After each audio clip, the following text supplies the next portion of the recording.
My name is Harper Langford. I'm 59 years old, and I've been called a lot of things in my life: commander, strategist, disgrace. But on the day of the Langford military tribute, I was called nothing at all, not even a name tag, not even guest. I stood on the outside of the fence, arms folded against the autumn wind, watching my father and brother shake hands with city officials like they were generals of legacy. My father sat in the front row, posture sharp as ever, the embodiment of service. My brother, now a brigadier general, hovered by the podium rehearsing words written to impress, not to remember. Flags fluttered, programs rustled, and cameras clicked. Every name in our bloodline was printed neatly in the brochure, except mine. 15 years ago, I stopped being a Langford in their eyes. They said I failed, said I disobeyed, said I'd embarrassed them and everything the Langford name stood for. So they stripped me out of the story like a torn page in a history book. No more framed photo in the hallway, no seat at the table. Just a silence so complete, it made even my footsteps sound arrogant. I didn't come to argue. I didn't come to reclaim anything. I came to remember. I arrived an hour early. No uniform, no pins, no request for acknowledgement. Just me, in a navy shirt and worn boots, taking up as little space as possible behind the steel chain-link fence that separated the honored from the forgotten. When a volunteer walked by handing out programs, he didn't even glance my way. I didn't blame him. I looked ordinary, erased. They had made it clear, my name did not belong. But 5 minutes into the ceremony, the ground began to tremble. At first, it sounded like a distant generator. Then it grew louder, closer, deeper, like the kind of thunder you feel in your ribcage before you see the storm. Heads turned. Children covered their ears. And then came the rumble of engines. 20 Humvees, tactical, matte black, moving in formation with the precision of a blade. They didn't stop at the edge. They surrounded the entire field, dust kicking up like a curtain of memory. And then, a black SUV pulled to the center. Doors opened. Out stepped a 4-star general. He didn't speak to the crowd, didn't look at the podium. He walked past my brother, past the mayor, past my father, who had now stood and was gripping the back of his chair like it was the only thing holding him steady. The general stopped 3 feet in front of me, and then, with the full weight of protocol and clarity, he raised his right hand and saluted. "Welcome back, General Harper Langford." The silence that followed wasn't awkward. It was seismic. And for the first time in 15 years, I didn't feel like a ghost. I felt like truth, finally unsilenced. After the salute, I didn't move. Not out of pride, not out of shock, but because I needed to feel every second of that moment settle into the bones they once tried to hollow out. Behind the fence, the air had turned still, like even the wind was holding its breath. General Victor Graham, commander of Northern Operations, the man who'd once signed the directive that reclassified my service record, stood in front of me as if the last 15 years hadn't happened, as if we were back in a war room, debating protocols over black coffee and satellite maps. But this wasn't a war zone.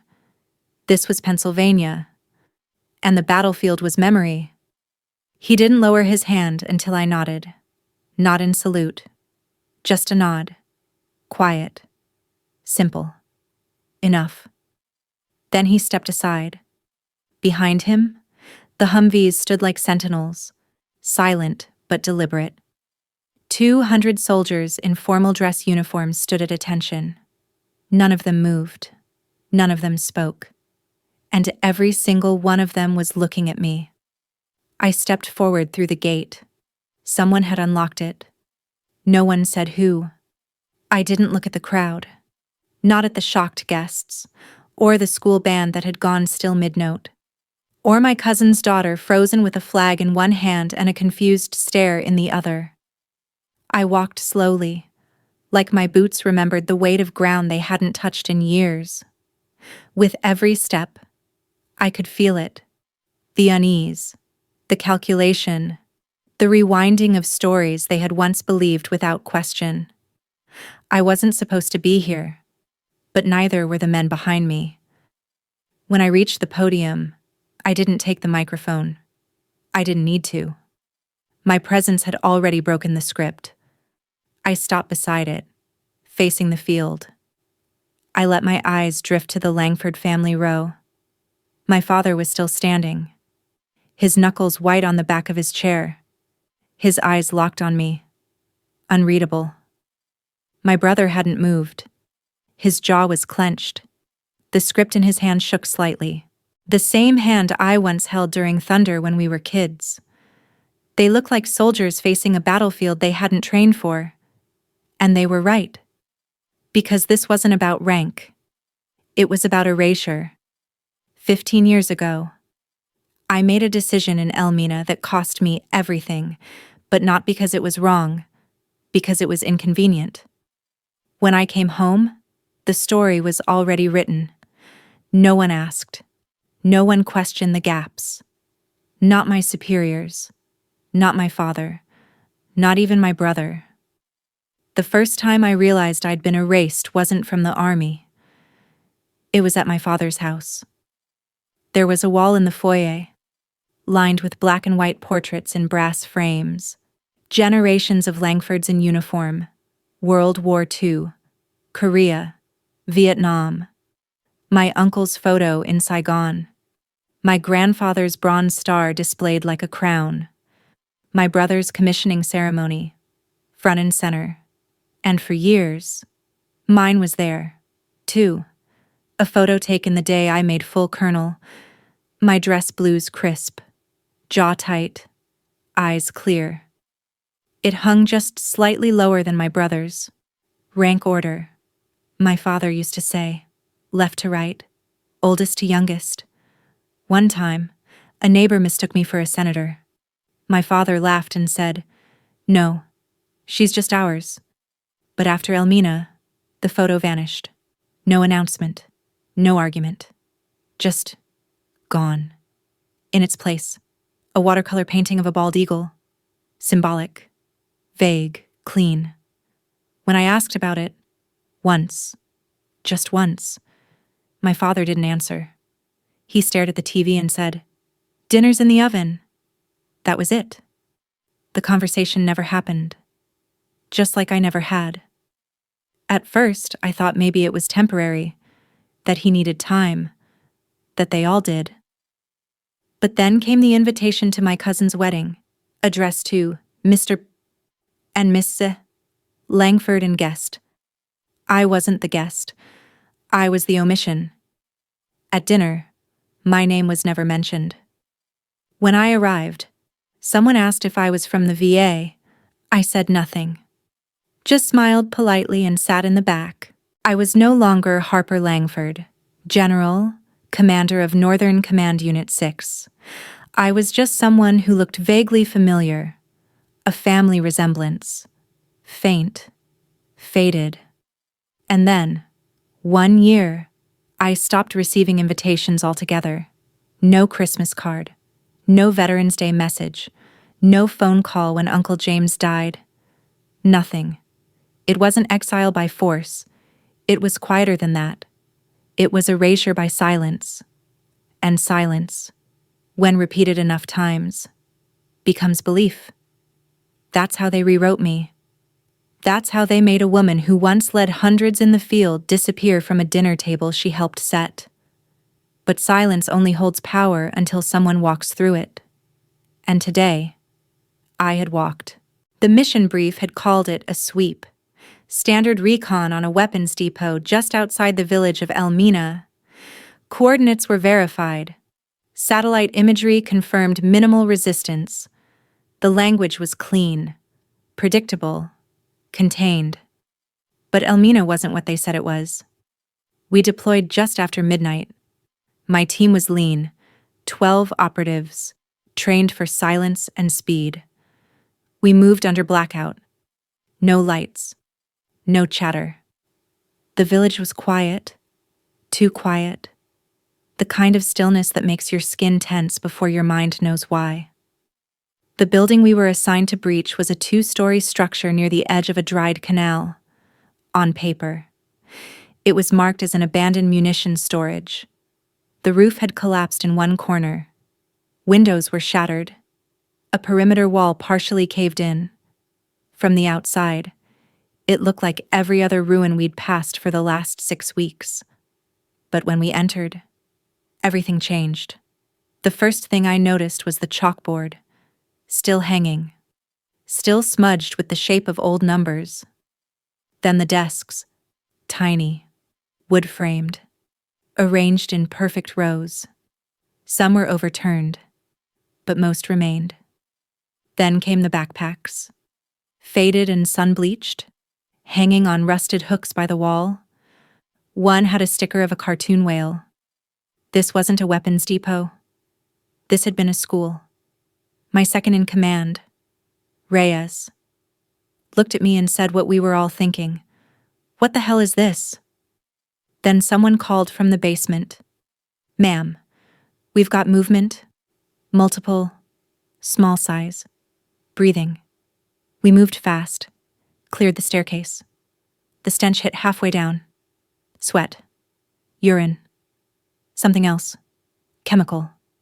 They were in cages, 41 of them, children, girls and boys, some as young as 4, none older than 11, barefoot, eyes dilated, limbs too thin, too still. One boy tried to stand when he saw us, but collapsed. I knelt beside him. He flinched at my touch. That's when the gunfire started upstairs. 2 bursts, measured, distant, not yet directed at us. We were compromised. I radioed in. "Eagle, actual. This is Echo 3. Building is not as briefed. We have non-combatant minors. 41. Possible trafficking op. Request immediate med evac and reinforcement. Static. Then. Echo 3. Maintain position. Confirm identity of non-coms. Await further instructions." I repeated, slower.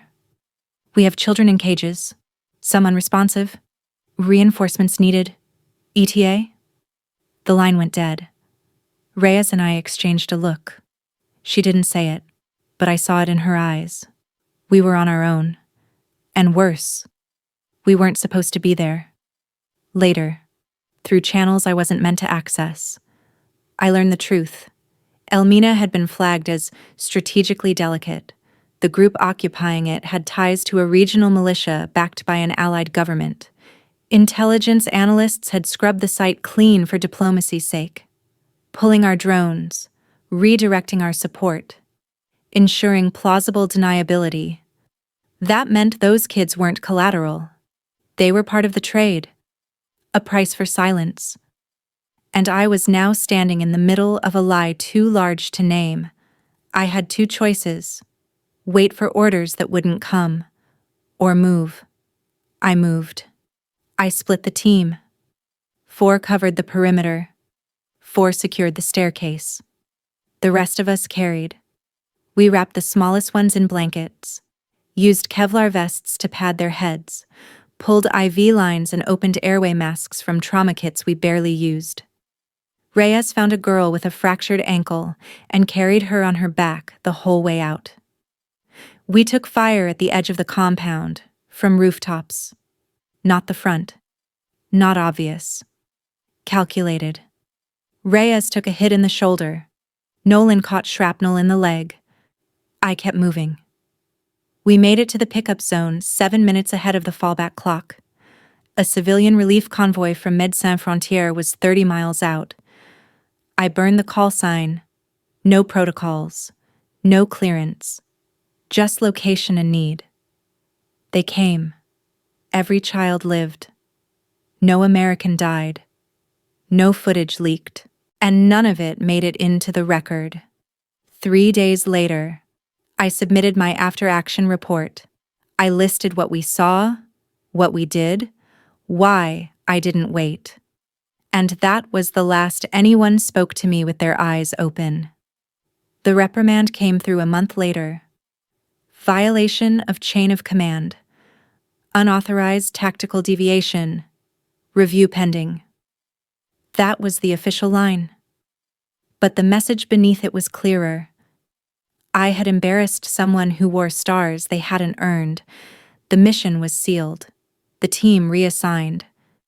The children were relocated under anonymous names.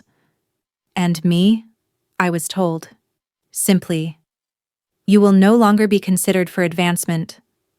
They didn't fire me. They made me disappear. For the first few months after Elmina, I tried to keep moving. I stayed in the army, transferred to strategic analysis at Fort Eisen. No more field work, no more boots and dust, just reports, algorithms, and satellite data filtered through 5 layers of bureaucracy. It was the kind of job where people didn't ask questions, not about missions, not about people like me. They didn't have to fire me, they just stopped seeing me. It started with the small things, invitations that didn't arrive. My name removed from the list of speakers for the Tactical Ethics Symposium, a forum I had chaired 3 years straight. A commendation packet for a successful West Africa rescue op went missing in the chain, never acknowledged, never denied. People who used to shake my hand now nodded vaguely from across the hall. And then came the silence from home. If command had turned its face, my family turned its back. I still remember the call I made to my father the day the official conduct review notice came through. I didn't expect sympathy. I knew better than that. I just didn't want him to hear it secondhand. He picked up on the second ring. I told him the facts. No emotion. No spin. There was a pause. Just long enough for me to wonder if the line had dropped. Then he said, I taught you to follow the chain of command. Harper, not rewrite it. That was it? He hung up. No. Are you all right? No. What happened? Just the sound of a door locking from the inside.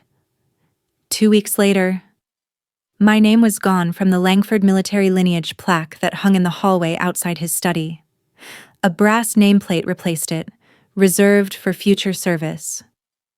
I wasn't dead. But they'd left room for someone more worthy.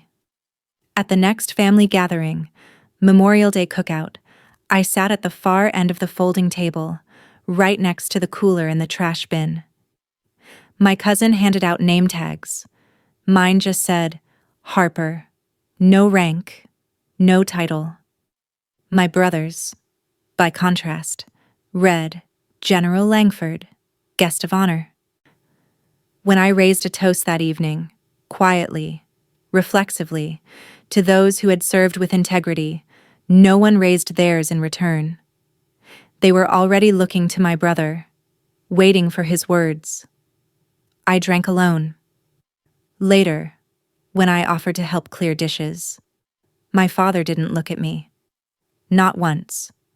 Not when I passed behind him. Not when I reached over for a napkin. He asked my niece about her Navy scholarship. Asked my aunt about her son's stationing in Guam. He skipped over me like a skipped track on an old CD. Too broken to play. Too familiar to notice. When I left that night, I walked alone to my car, keys already in hand. No goodbye. No hug. Just the hum of cicadas and the soft crunch of gravel under boots no one had asked about. After that, I stopped showing up. Not out of anger, out of clarity. Because it became obvious. They hadn't just disagreed with my decision in Elmina. They hadn't misunderstood it. They had chosen not to understand. Because understanding it would mean confronting everything they'd ever been taught to believe, that obedience always equaled honor. That following orders was more important than saving lives. that loyalty to system meant more than loyalty to truth. My decision challenged all of that, and rather than sit across from me and ask why, they decided it was easier to look away. I became the family warning story, the one whose name you lowered your voice to say, the cautionary tale dressed in silence. And in time, I let them have it. I let them tell the story their way. I let them hang the medals without mine. I let them toast to service while cutting me out of the frame. Because fighting them would have meant dragging 41 children into a war of reputations. It would have meant weaponizing their trauma, turning their rescue into an argument I had no desire to win. So I chose silence. But silence isn't absence. And truth, real truth, doesn't need applause to matter. It just needs to be ready when the world is finally quiet enough to hear it. My father's house always smelled like lemon oil and brass polish. Clean, sharp, almost surgical. Even as a child, I'd known it wasn't a home in the usual sense. It was a monument. Every hallway felt like a museum, every item curated. The furniture was solid, masculine, angular. The books were arranged alphabetically by war. And the wall, was the centerpiece of it all. The Hall of Honor, he called it. It wasn't large. Just one stretch of mahogany-paneled hallway between the living room and his study. But to the Langfords, it might as well have been Arlington. Framed photographs lined the space from ceiling to floor, left to right, oldest to youngest, each in identical black frames. There was Uncle Raymond in Korea, barely 20, grinning in a helmet too big for his head. Grandfather Joseph in his Pacific campaign uniform, standing beside a general whose name had long since faded into family lore. My brother's graduation photo from the academy, medals gleaming under a fresh buzz cut. Even second cousins who served part-time in the National Guard had earned a place there. And for years, I had my space, too. The photo was taken after my promotion to colonel. Dress blues, pressed clean, the gold insignia on my shoulders still stiff from the box. My expression was serious, composed. I hadn't smiled. My father had said that made me look authentic. For years, it hung 2 frames to the left of my brother's, slightly lower, because age always trumped rank in that hallway. I used to stare at that photo during every visit, not out of vanity, but disbelief. It meant I belonged, that for all the ways I had to push harder, speak less, study more, run faster just to stand even, that for once, it had worked. And then, one visit, it was gone.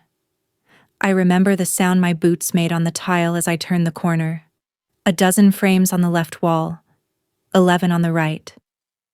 Mine should have been 12th. I paused, thinking maybe he'd rearranged them.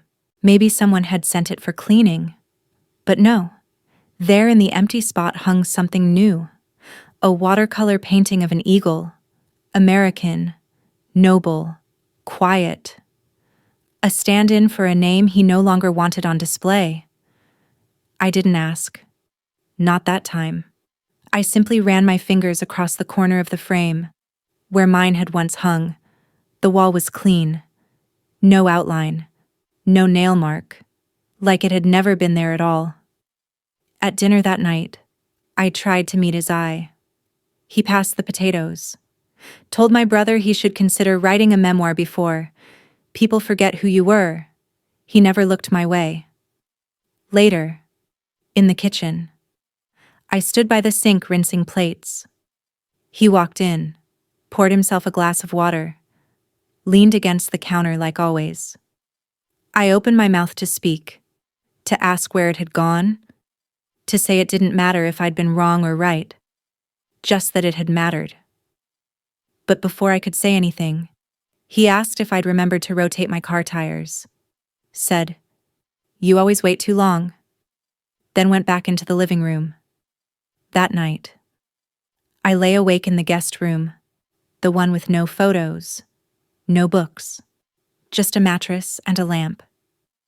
I stared at the ceiling fan as it rotated in slow loops above me and realized something I hadn't dared let myself believe before.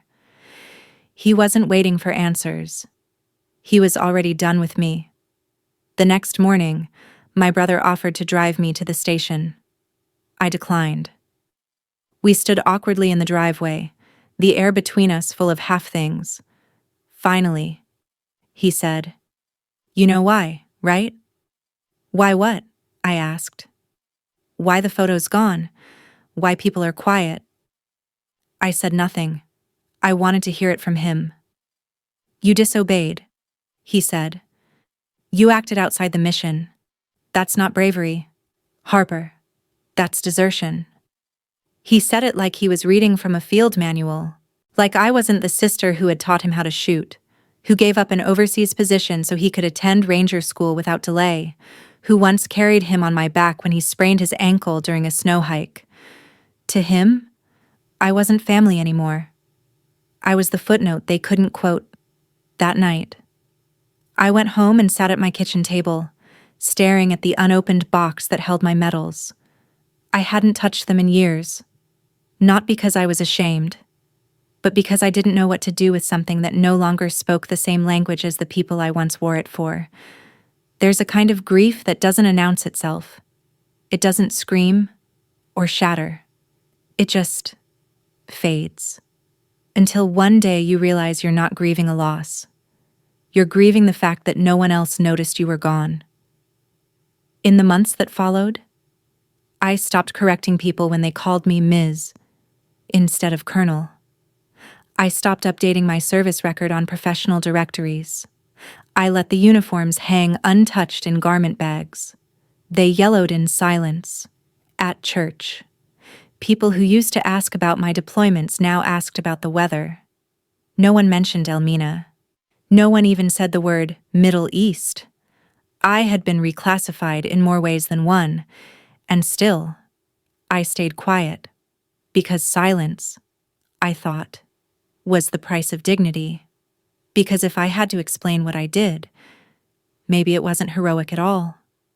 But deep down, I knew better. Deep down, I remembered the face of the little girl in the basement, the one with hair matted to her forehead, dirt under her fingernails, whose fingers clutched the hem of my vest like she'd been holding her breath for years. I remembered how she looked up at me and whispered a word I couldn't understand, but I knew what it meant. It meant, "Don't leave me behind." And I didn't. So I couldn't leave myself behind either. Not forever. Just long enough for the world to catch up. The last Langford dinner I ever attended started with assigned seating. That sounds small. I know. Insignificant. But in a family like mine, where every chair meant something, where place at the table mirrored place in the world, where you sat told you who you were, the table was long, solid oak, passed down from my grandfather. It could seat 14 comfortably. 15 if someone brought a date. That night, they had name cards, folded parchment, gold ink, and a formality that felt almost ridiculous given how informal the gathering claimed to be. There was wine chilling in a steel bucket near the fireplace. My brother had brought his new fiancée, the third in as many years. She was younger than me by almost 2 decades and already wore a dress that matched the napkins. I walked in through the front door without knocking. No one looked up, not because they were caught off guard, but because they already knew I was coming and had decided I didn't need acknowledgement. It was tactical, like everything they did, a refusal to grant visibility.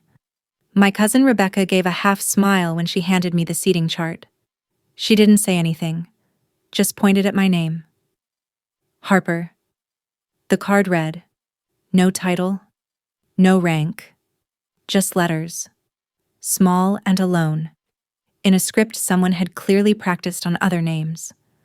I was seated at the very end of the table, next to the coat rack and a ceramic bowl on the floor that I recognized immediately. Scout's water dish.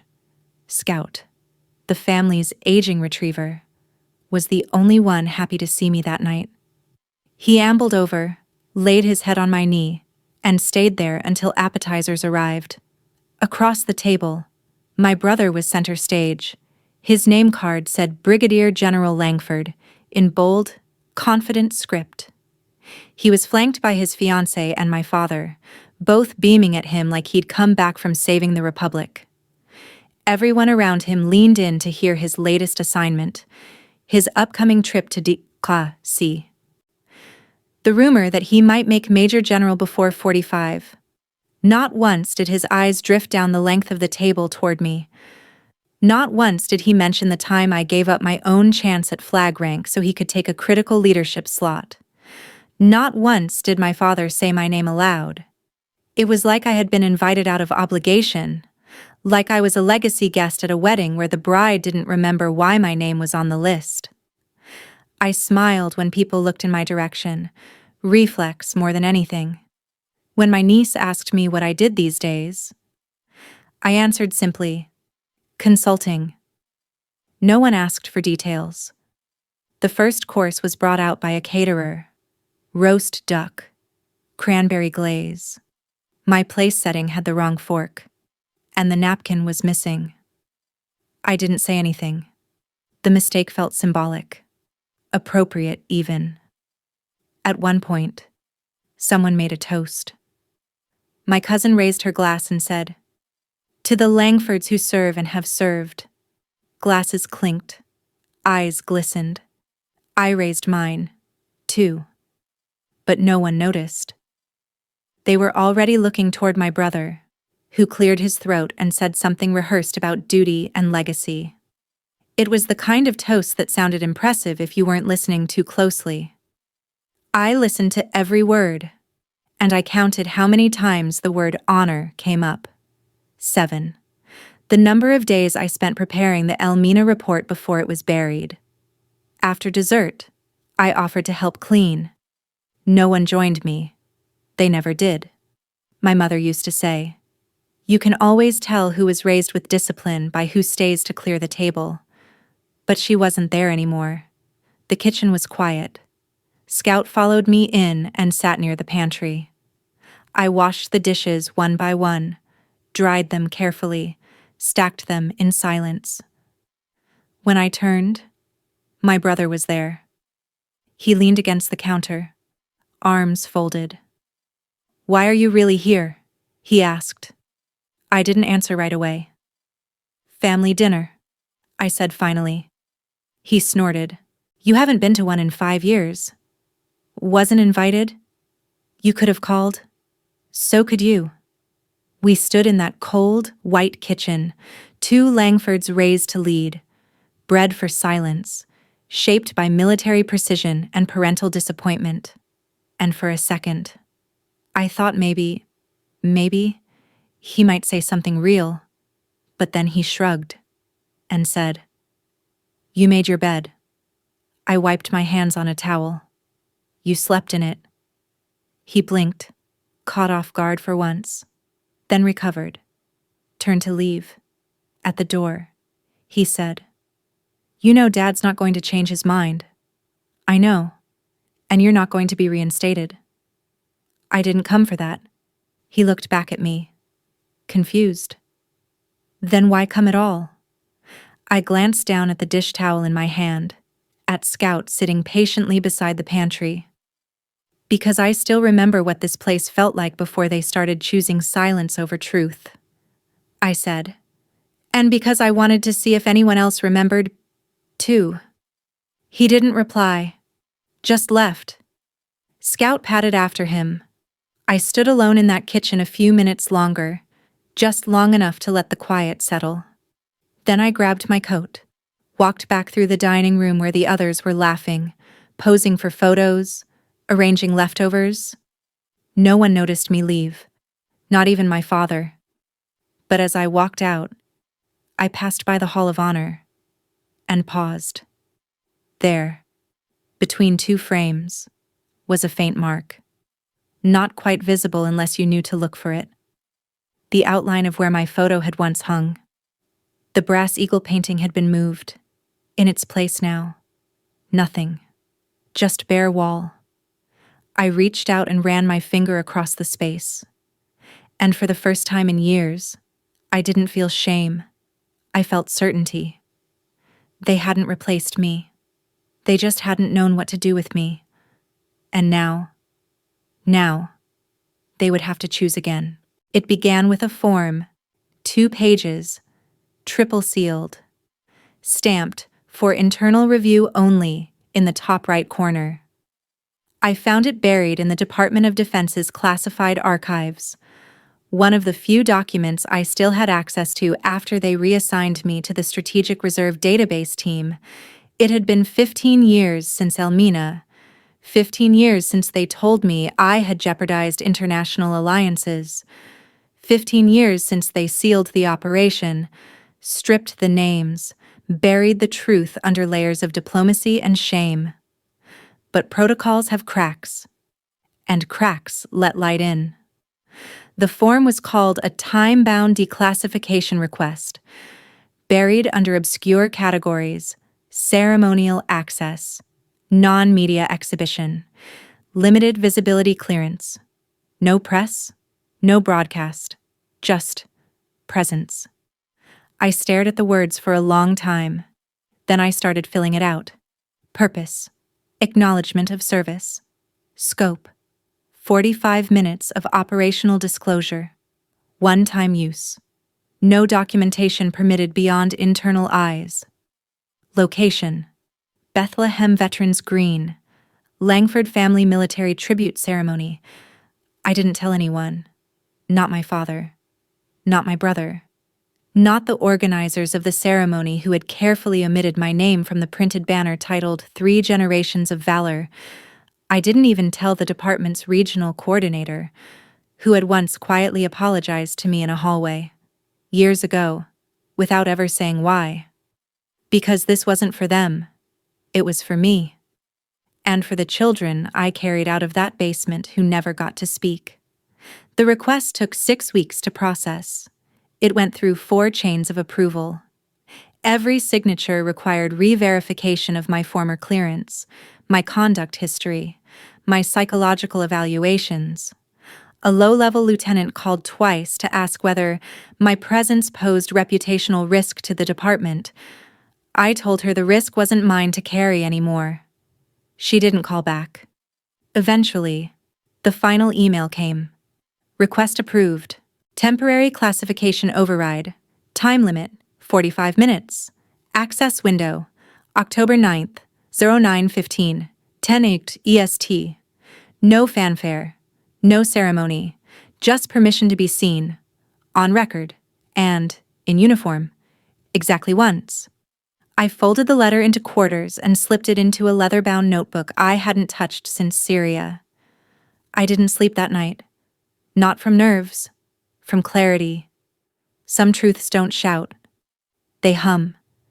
And when the silence finally clears, they vibrate in your hands like a live wire you've been gripping for too long. I didn't prepare a speech. Didn't rehearse what I'd say if someone recognized me.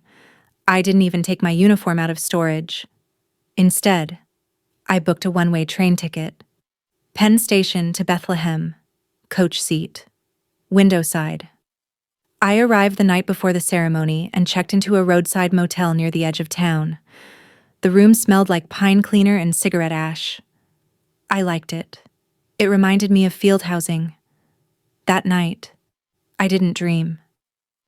I rose before the sun, made coffee from the machine bolted to the wall, watched the steam curl in the dim light. Then I packed. Navy shirt, black boots, a plain jacket with no insignia. I left the medals in the drawer. They weren't what I was there for. When I arrived at the park, the chairs were already arranged. Rows of white foldables stretched across the green like a battlefield grid. Flags from every branch lined the perimeter. A podium stood at the center, draped in red, white, blue bunting, flanked by 2 speakers still wrapped in plastic. I stood back, behind the fence, outside the formal seating zone. Guests trickled in. Laughter floated on the early October wind. My father arrived promptly at 8:45. My brother soon after, in dress blues so pressed they could have sliced fabric. No one looked my way, but that didn't surprise me. They had trained themselves to look past me for years. A volunteer approached with a clipboard. Young. Polite. Name. Ma'am? I said it softly. Harper Langford. He scanned the list, brows furrowed. I'm sorry, I don't see that name. I know, I said. I'm not on it. I didn't smile, didn't ask for sympathy. I just want to stand at the back. I won't disrupt anything. He hesitated, then glanced toward the stage where a group of organizers had begun conferring. I've been instructed not to allow anyone not formally registered. I understand. I stepped aside. He didn't stop me, didn't insist. Just turned and walked back. Clipboard clutched a little tighter. I found a stone ledge near the edge of the green and sat. My hands in my lap, my posture trained. Old habits returned like muscle memory. I watched as more guests arrived, each greeted by name, each ushered to a seat with programs and polished smiles. No one saw me, not yet. But the 45 minutes hadn't begun.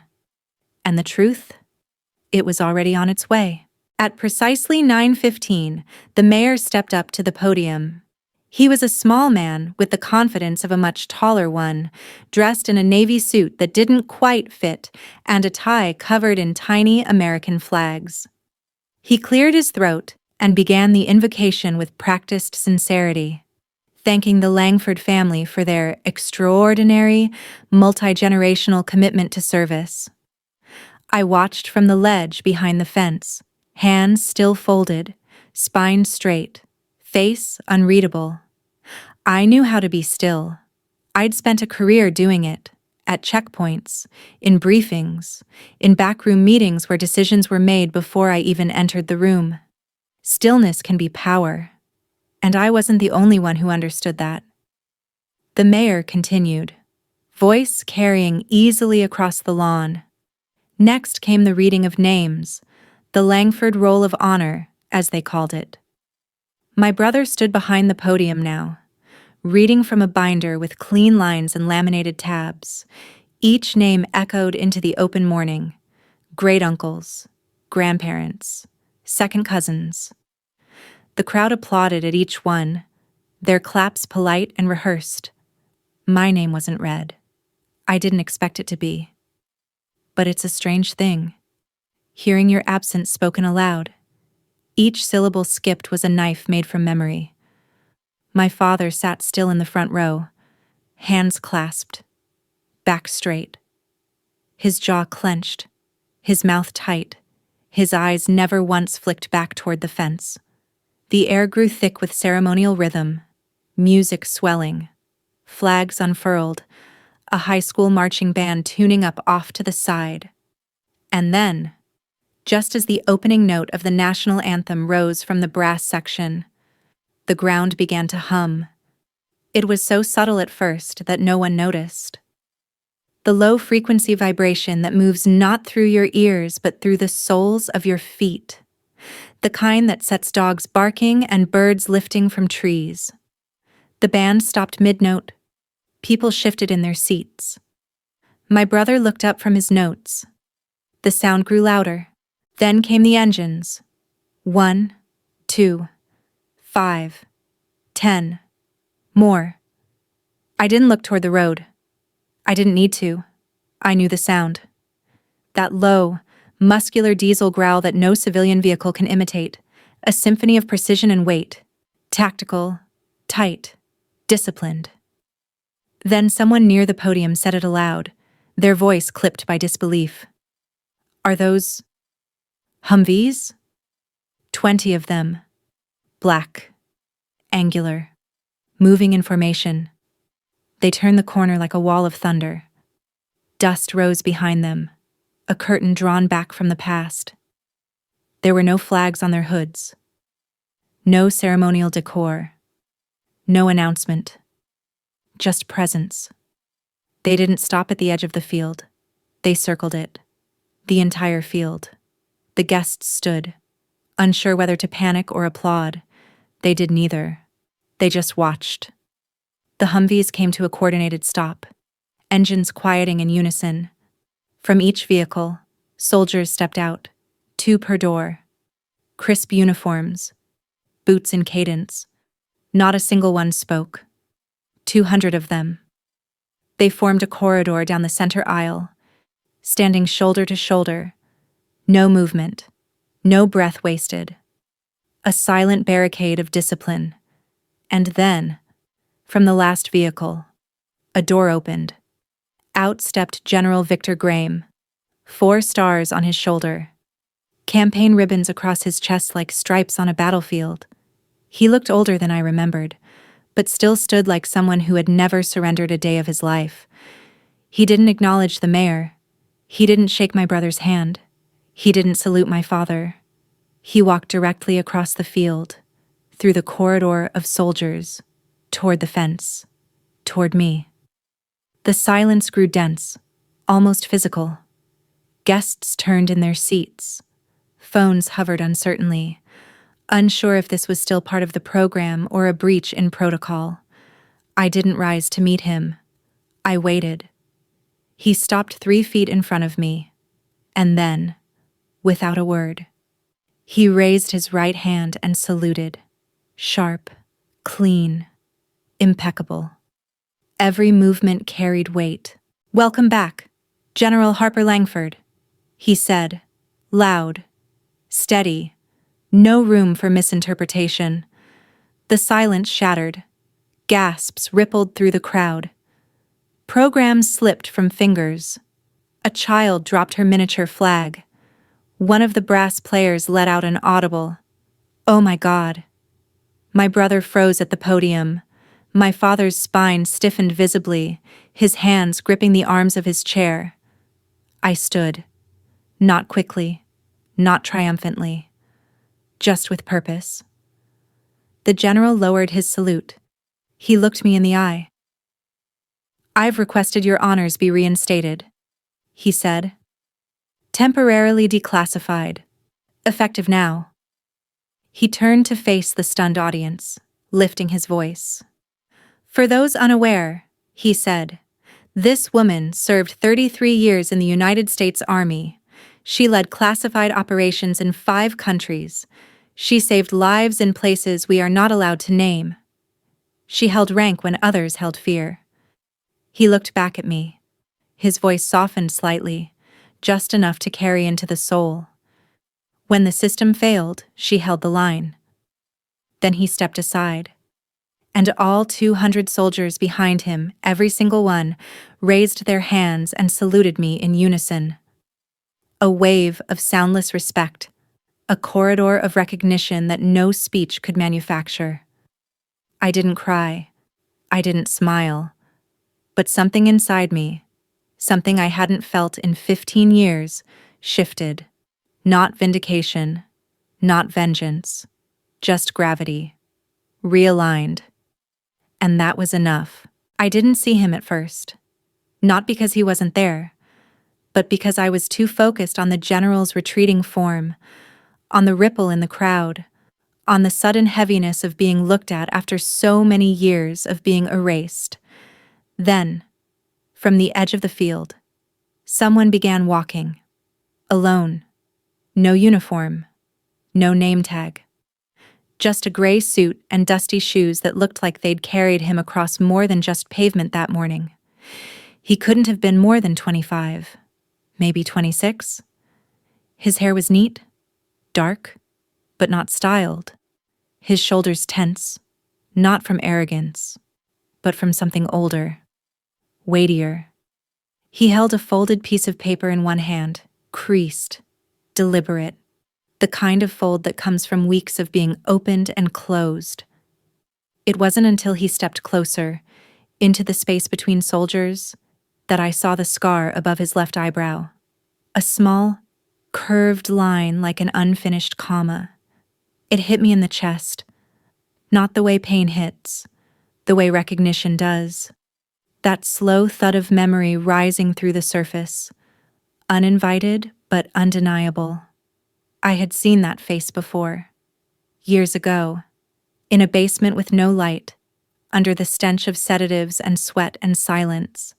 He had been the smallest. No older than 5. His fingers were raw. His eyes cloudy from whatever cocktail they'd been given. But he'd clung to my leg as we evacuated, wouldn't let go even as gunfire cracked above our heads. I had to carry him out, pressed against my chest under Kevlar, whispering nonsense just to keep his mind tethered to something human. He stopped 5 feet in front of me now. The general stepped aside, making space with quiet ceremony. The man looked toward the stage, toward my father, my brother, the crowd, then turned back to me and nodded. A volunteer whispered something to the event coordinator. A microphone was handed over without argument. No one objected. No one asked who he was. They just waited, because somehow everyone knew something was about to be said that couldn't be unheard. He unfolded the paper with hands that trembled only slightly. Then he looked up. "My name is Dr. Asim Farah," he began. "I was born in northern Syria. When I was 5 years old, I was taken from my village and used as a human shield by men who did not care whether I lived or died." The silence thickened, the kind that only truth can create. On March 3rd, 2010, an American unit breached the compound where I was held. They were told not to act. They were told to wait. But one woman, a commander, chose to disobey. His eyes found mine. That woman was General Harper Langford. Gasps cut through the crowd. He continued. My memories of that night are fragmented. Pain, cold, the sound of boots, a jacket wrapped around my shoulders. Her voice. I didn't know her name for years. The mission was sealed, classified. No one spoke of it. But I never forgot the feel of her arms, or the steadiness of her breath, or the way her silence felt safer than anyone else's noise. He swallowed. His voice tightened. I became a doctor. Today I work at a pediatric trauma center in Queens. I've helped save lives because someone once saved mine. A few people in the front rows were already crying. He reached into his coat pocket and pulled out a second folded paper. This, he said, voice breaking just slightly, is from my younger sister. He unfolded it carefully. She died last year after a long fight with leukemia. But before she passed, she asked me to keep this safe in case we ever found out who rescued us.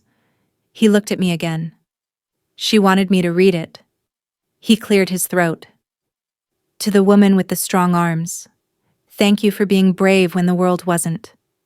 Thank you for choosing us, even when you were told not to. I don't remember your face, but I remember feeling safe. That was enough. My hands didn't move, my lips didn't part, but inside, I fractured, quietly. A breath that hadn't exhaled in 15 years finally escaped. Behind me, someone sobbed, near the stage. My father shifted, his jaw clenched. His hands gripped the edge of his chair like the truth itself might tip the world over. Asim looked out at the audience. History tried to forget her, he said, but we didn't, and we won't. He stepped away from the mic. No applause followed, not because it wasn't deserved, but because no one had the breath to spare. He walked directly to me, steady, composed, and then he extended his hand. I've waited my whole life to say this, he said. "Thank you, General Langford." I took his hand. Not as a soldier, not as a ghost, but as someone finally witnessed. And I didn't say a word. Because sometimes, when truth is finally spoken aloud, there's nothing left to add. I don't know how long I stood there holding Asim's hand, but when I finally let go, the field felt different, lighter, but also heavier. As if the ground itself had shifted beneath everyone's feet and no one wanted to be the first to move. The air held its breath. Like it, too, was waiting for something that had never been offered before. Behind the rows of soldiers, the guests remained frozen. Cameras dangled from idle hands. Phone screens dimmed. My father still hadn't sat down. He hadn't looked at me either. Not directly. Not since the moment General Graham saluted. But I could feel his presence like a tide swelling just beyond my field of vision. Dense. Still. Bracing. Beside him, my brother leaned in and whispered something. I couldn't hear what it was. My father didn't respond. Then, without a word, he rose. It wasn't the stiff-backed, practiced movement of a man trained to stand at attention. It was slower, heavier, like a decision was being made in real time, one he hadn't prepared for, one that didn't come from a handbook or a military script. I watched him carefully. He didn't storm forward, didn't turn away. He simply walked, 3 steps from his seat to the aisle, then turned, and looked at me. 15 years of silence passed between us in that instant. Not just the kind of silence made by distance, but the kind made of decisions. His, mine, the Army's. I saw it all in his face. The years he chose to believe the version of the story that didn't involve children in cages. The years he avoided my eyes at family dinners. The deliberate, daily choices to rewrite me as a cautionary tale rather than a daughter who had disobeyed out of duty. And then, he nodded. Just once. It wasn't dramatic. It wasn't public. But it was real. It was a gesture I hadn't seen since I was 12, when he watched me complete my first solo field navigation in the woods behind our house, and quietly acknowledged it with that same reserved nod. It was his way of saying something that would never make it out of his mouth.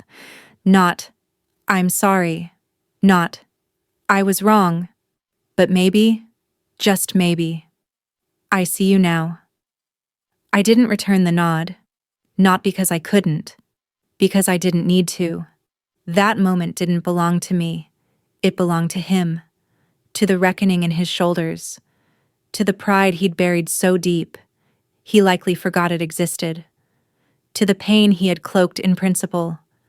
I let him have it. In silence. And he stood there, holding my gaze for 1 second longer than I expected. Then he stepped back behind his chair and gripped the wooden rail as if it might anchor him. The crowd remained hushed. The organizers exchanged glances, no one quite sure what was supposed to happen next. There was no protocol for this. Then someone, an elderly woman near the second row, began to clap. Just once. Tentative. It didn't catch. No standing ovation followed, because this wasn't triumph. It was truth. And truth doesn't always earn applause. From the corner of my eye, I saw my brother, still standing near the podium, face pale, arms stiff at his sides. He looked like a man watching a blueprint burn, the future he'd built. The one where I had been erased to make room for his ascent had just buckled under the weight of a single name. Mine. He didn't speak, didn't move. But for the first time in years, he looked at me. Not with scorn, not with contempt. With confusion. Maybe regret. Maybe shame. But I didn't look back long enough to know. That moment, this entire reckoning, wasn't about punishing anyone. It wasn't about flipping the balance or reclaiming status. It was about remembrance. about taking a truth that had been forced underground and letting it breathe. General Graham stepped beside me again, his voice low but steady. "If you'd like to address them?" I shook my head. "No need," I said quietly. "I've already been heard." He paused, studied my face, then gave a short, sharp nod of his own. The kind only a soldier gives when words are irrelevant. He turned to his men. One signal, and the soldiers broke formation, not with chaos, but with precision. They reformed, this time facing outward, standing shoulder to shoulder in a perimeter of quiet protection. Not for the crowd, for the moment, for the truth they'd just saluted. I stepped back, not to leave, just enough to reclaim my position behind the fence. The line between included and excluded had already dissolved. There was nothing left to prove. Behind me, the autumn wind picked up. A few leaves skittered across the stone ledge where I had sat. I picked up the folded clearance letter in my pocket, the one granting me 45 minutes of formal recognition. I didn't need the full 45. The truth had already arrived. And now, it no longer needed permission to stand in the open. After the formation dissolved and the soldiers returned to their vehicles, the ceremony attempted to resume. The band picked up a new tune, soft, uncertain. The mayor returned to the microphone with a thin smile and no mention of what had just occurred. My name still wasn't added to the list. No addendum, no correction. But the silence that followed every name after mine said enough. I stayed by the fence, unmoving. The crowd's attention frayed. Whispers bloomed. Phones reappeared. Cameras rolling now. People murmuring, "General Harper Langford," like it was a phrase they had just learned how to pronounce. Then someone unexpected stood up from the guests. A teenage girl, no more than 16, dressed in a junior ROTC uniform. She stepped onto the grass slowly, her hands shaking just enough to be noticed, her face pale beneath the cap. She walked up to the microphone. The event coordinator reached out, perhaps to stop her, but hesitated. Maybe because of what had just happened. Maybe because something in her posture made interruption impossible. She leaned toward the mic and whispered, "I didn't know who you were until today." Her voice was soft, but it traveled. "I was taught that orders are everything, that disobedience gets people killed. But this morning, I watched a woman get saluted by 200 soldiers because she disobeyed and saved lives." The crowd shifted, listening. I came here thinking I knew what service meant. But maybe service isn't just medals or speeches or uniforms. Maybe it's doing the right thing when no one's watching. Maybe it's standing when standing costs you everything. She turned, not to face the crowd, but to face me. "I don't have the right words, ma'am, but I just want to say, thank you." She stepped back, nodded once, and returned to her seat. No applause followed. It didn't need to. That wasn't a performance. It was a wound opening gently, willingly, in public. And sometimes, that's more powerful than any parade. I didn't step forward. I didn't speak. But a story was beginning to write itself. One not drafted by committees or archived in sealed boxes.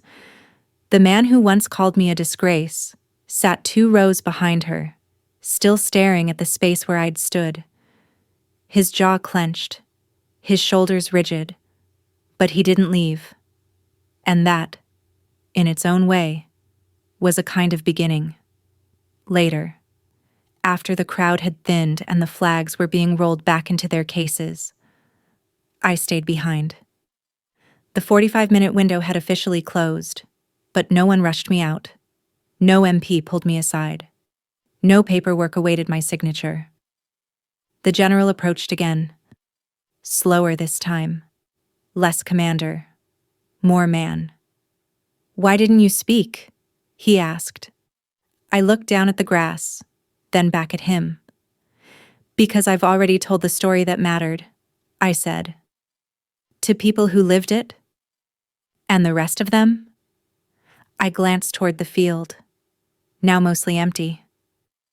They'll tell it how they need to, I said. Some will soften it, some will twist it, some will never mention it again. He waited. And I'm okay with that, I added, because the only ones who really needed to hear the truth already carry it in their bones. The general nodded once. You were always better at the long game than we were. Then he handed me something, a small black box. Inside, a single ribbon. Faded, frayed at the edges. It wasn't mine. I recognized it immediately. You kept it? I asked. He nodded. It was submitted with your Distinguished Service Cross nomination. After the withdrawal, it was meant to be destroyed. I couldn't do it. I held the box in my palm. It was light, but the meaning weighed heavy. I didn't say thank you. Not because I wasn't grateful, but because some debts are beyond gratitude. Some silences are meant to be filled not with words, but with presence. As we stood there, a breeze rustled the programs left on empty chairs. The sky had begun to shift into early afternoon. The general looked toward the road. You heading back today? I nodded. There's a train. He extended his hand. I took it. This time, it wasn't a salute. It was something older than rank, something simpler than ceremony. It was two people who had walked through silence, through cost, through systems built to forget, and still stood. When I turned to go, no one called after me. No one asked for a quote. No reporter cornered me for a headline. And that was exactly how I wanted it. Because this wasn't about rewriting history. It was about planting a flag in memory, one no one could pull up again, and letting it fly without permission. It came 2 weeks later. No return address. No stamp beyond the usual. Just a plain white envelope in my mailbox, smudged slightly on the edges, as if it had been handled more than once before it reached me. The handwriting on the front was unmistakable. Block letters, all caps, firm strokes with just a hint of curve on the Y. To Harper. I didn't open it right away. I placed it on the kitchen table and made a pot of coffee. The old way. French press. Water just before boiling. 4 slow minutes of silence. Then I sat, hands wrapped around the mug, watching the steam rise across the folded paper like breath from a living thing. When I finally opened it, there was no salutation, no dear, no from, just one sentence, written in that same heavy, deliberate hand. If you'll allow it, I'd like to come by, not to say sorry, just to listen. That was all. No signature, no demand, no justification. And yet, the weight of those 13 words pulled every thought in the room toward them. I didn't need to ask who sent it. It wasn't my brother. His handwriting was thinner, quicker, always in a rush. It wasn't General Graham. He would have called, or sent it through official channels. No, it was my father. I could tell by the scent of the paper, by the faint trace of old tobacco and pine. By the way, he didn't ask for permission, but didn't presume it either. He wasn't coming to make amends. He was asking for a seat, and in our family, that meant everything. I placed the letter back in the envelope and set it beside the mug. My thumb traced its edge once, twice, then rested still. No tears came. No anger rose. Only a quiet, unfamiliar ache that settled behind my ribs. Something like peace, but more hesitant. Like hope that didn't yet have the courage to stand. For years, I had rehearsed what I would say if he ever reached out. I had imagined slamming doors, demanding apologies, laying out every scar and silence like evidence in a trial. But this wasn't that. It wasn't a defense. It wasn't even closure. It was a hand, extended, not to undo what had been done, but to say, I am still here, and I know now that you are, too. I didn't write back. Not yet. Some silences deserve to stretch a little longer, to soften before sound returns. But that night, as the sun dipped behind the ridgeline and the goat settled in the barn, I pulled the old rocking chair from the porch and placed a second one beside it. Not across from mine, not facing, just next to it, facing forward, like a conversation waiting to begin. The morning he might come, I woke before the sun. The house was still. The kind of quiet that doesn't just sound like silence, it feels like decision. I moved through the kitchen the way I had when I first returned to the farm, on instinct, with purpose, but not urgency. The kettle hissed on the stove, same one I'd used since before the war. I opened the cabinet, reached for the chipped ceramic mug I'd always used, then paused, and pulled down a second. It wasn't a conscious choice. Not entirely. My body just knew that if he came, he'd need something to hold. Something warm. Something that didn't require a script. I set both mugs on the counter, filled them. No sugar, no milk. He always drank it black. I wiped off the porch chairs before the sun rose high enough to burn away the dew. The second rocker creaked slightly as I unfolded it, still stiff in the joints, still holding weight after all these years. I placed it beside mine, not quite touching, but close enough to share air. I didn't know if he would come. That wasn't the point. The point was the chair, making space. Not with an invitation or a request, but with a gesture. A seat that said, I'm not waiting, but I'm willing. I sat down, both mugs steaming between us. The road was quiet. No engine, no footsteps. Only the sounds of the goats shifting in their pens and the early birds rustling in the pines. Still, I waited. Not because I expected him, but because for the first time in years, the idea of maybe felt like something I could carry. There had been a time when I needed confrontation, needed justice like oxygen. I wanted someone to stand on that same porch and say, you were right. I was wrong. You were never a disgrace. But now I just wanted to know if he could sit beside me in silence and still call it presence. To listen, not as a father to a daughter he failed to protect, not as a colonel to a general, but as a man who had built a wall, and maybe, finally, wanted to touch the stone from the other side.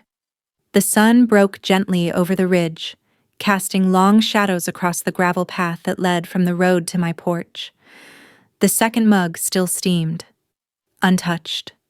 I didn't get up, didn't go look, didn't peer down the driveway like a child hoping to see headlights.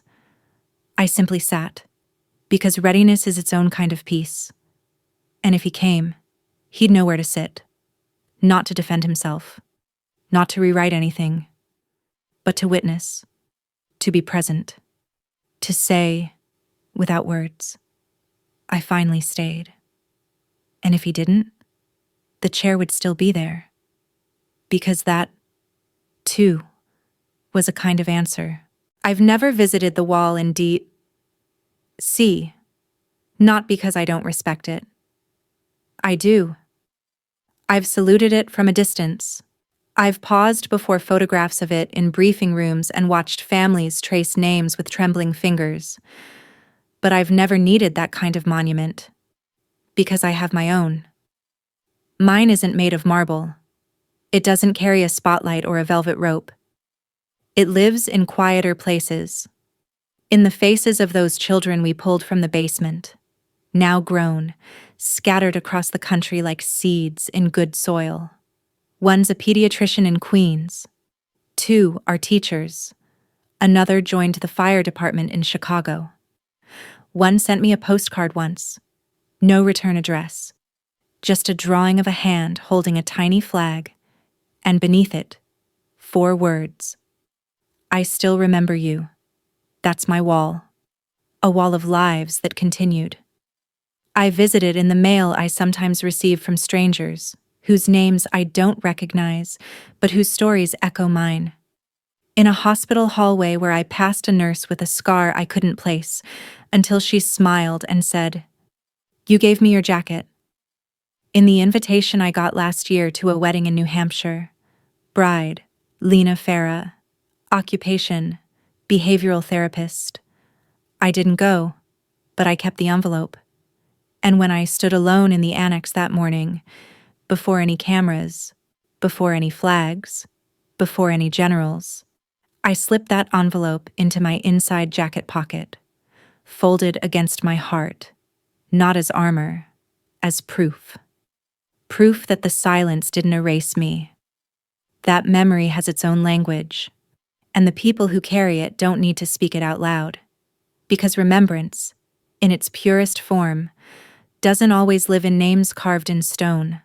Sometimes, it lives in children who got to grow up, in second chances, in quiet mornings with 2 mugs waiting on a porch. And sometimes, that's enough. They'll debate what happened that day, whether the general should have saluted, whether I belonged on that field, whether those soldiers had orders or conviction. Let them. Let the headlines spin and the family group chats whisper. Let the silence afterward speak louder than the applause that never came, because I didn't show up to reclaim a title. I showed up so truth could finally stand upright, even if no one clapped for it. They'll try to categorize me. Rebel. Disgrace. Hero. Problem. Let them. Because I've lived through worse than judgment. I've lived through silence. And silence, when weaponized by those closest to you, is more brutal than war. So now I choose what gets remembered, not the dishonorable discharge they threatened, not the whisper campaigns, not the blank space on the family banner.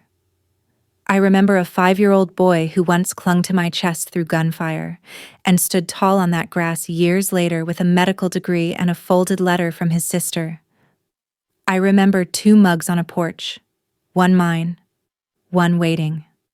And I remember my father, standing still with nothing left to hide behind, offering no apology, just a nod. And somehow, that was enough. Because redemption doesn't always arrive as fireworks or applause. Sometimes, it's a second chair left empty, and the hope that someone might fill it. So let the world debate. I'm done justifying myself.